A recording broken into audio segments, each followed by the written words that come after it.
Costing out cloud infrastructure is something I see engineers and organisations forget about or skip over until it's deployed. You write some Terraform, you deploy it, and only afterwards do you find out how much it's actually going to cost you. Or worse, finance finds out before you do. When you're comparing instance sizes, storage types, or even cloud vendors, the guesswork adds up and it's time consuming, and that's where tools like Infracost come in. Welcome to my YouTube channel. I'm Sarah Lane, and on this channel we break down cloud and infrastructure topics in a way that actually makes sense when you're doing the work. So let's get into it.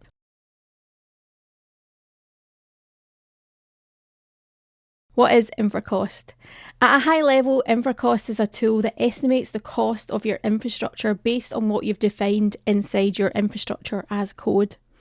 So instead of guessing or checking your invoice after the fact, Infracost looks directly at your Terraform code and tells you what infrastructure is going to cost.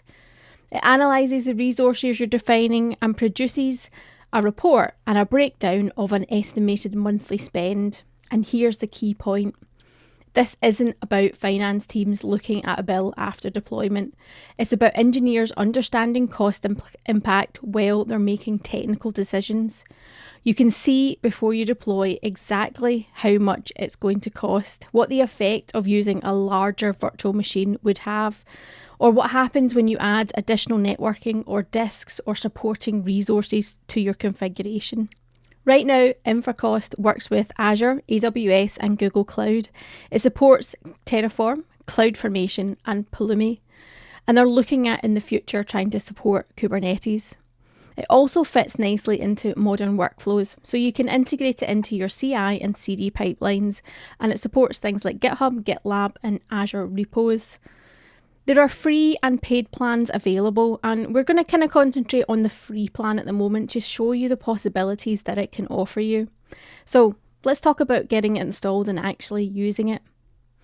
There are a few ways to install Infracost depending on your operating system, so let me dive into my demo machine and show you the process. Now I'm using Windows, so I'm going to use Winget to manage software and install it for me. So let's take a look at that. So I've ran Winget search Infracost to find out the package name. Now that I've got that ID, I can actually install it, so let's do that.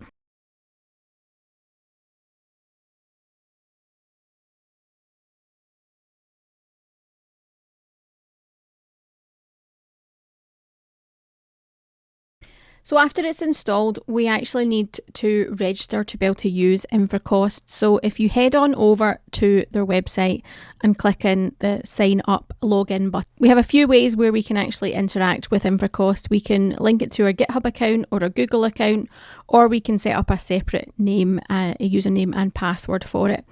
I've got it already linked to my GitHub account, so let's log in via that way.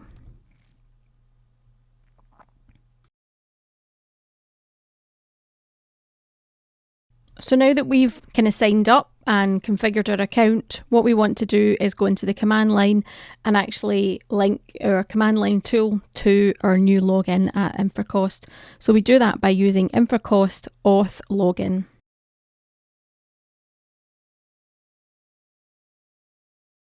So that's our terminal now authenticated to Infracost, so we can run commands from inside this.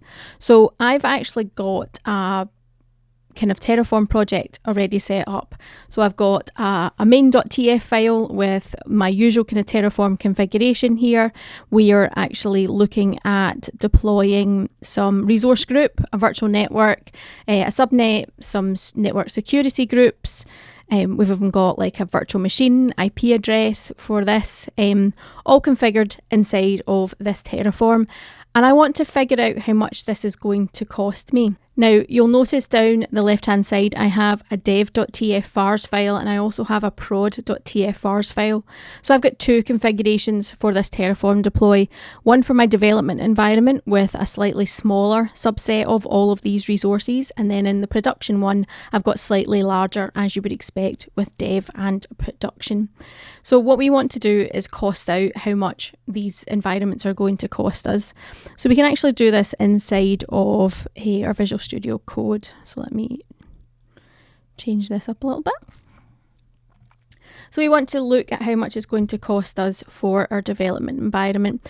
So I put in this command here that asks Infracost for a breakdown of the cost, and I'm pointing it to that dev tf vars file so that it explicitly looks at what that configuration would look like. So let's look at that. So we get this breakdown here that shows me how much it's going to cost every month. So we've got the disk cost is $19. We've got the virtual machine is about $8.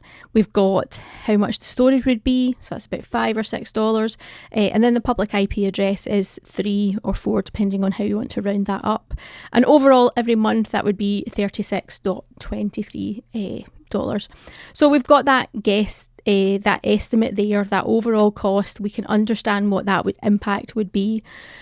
Now, it defaults into US currency, which may be great for a lot of people. However, I want to work inside UK pounds, so I can actually change that.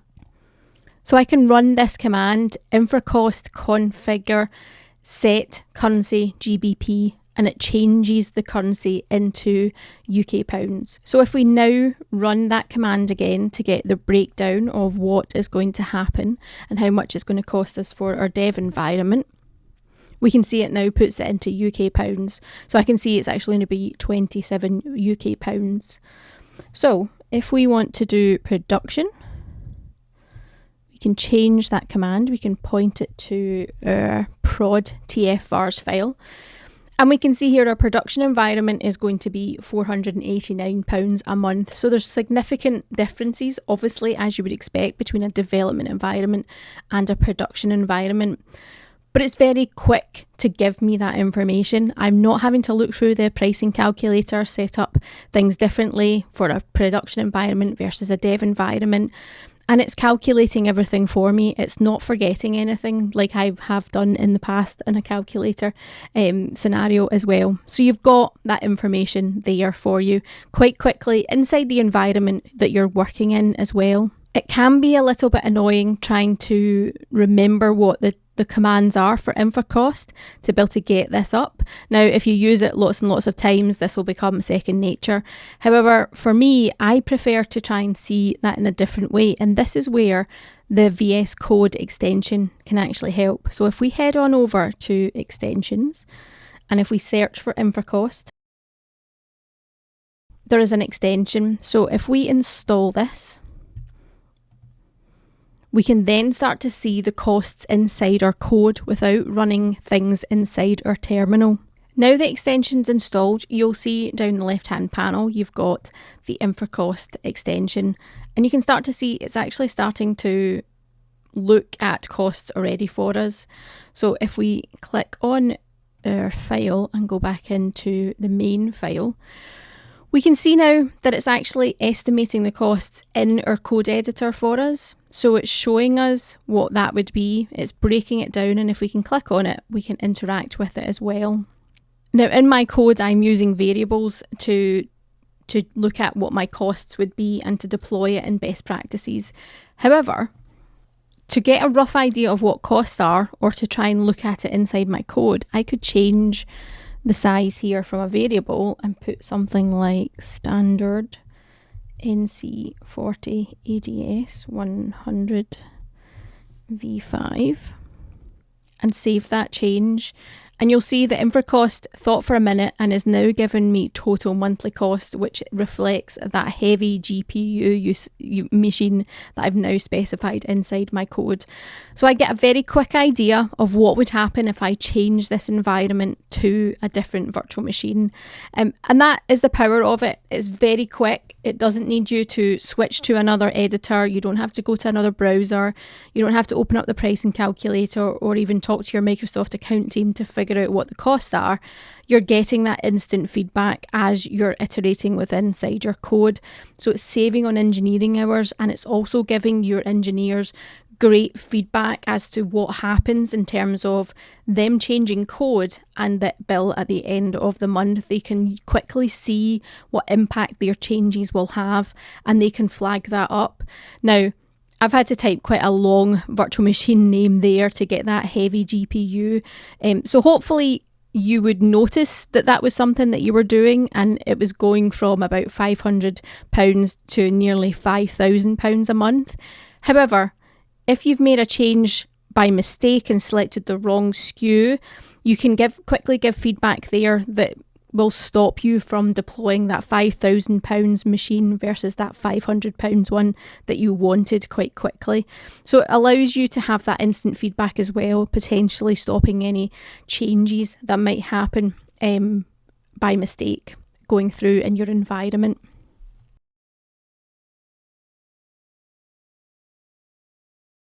Infracost brings cost visibility much earlier into the infrastructure cycle. Whether you're learning Terraform, experimenting in your own Azure subscription, or working on real production environments, it helps you connect technical decisions with financial impact. If you care about building infrastructure responsibly, it's a really solid addition to your toolkit. Now, if you found this useful, give the video a like and let me know your thoughts in the comments, and please do subscribe if you want more practical cloud and infrastructure content.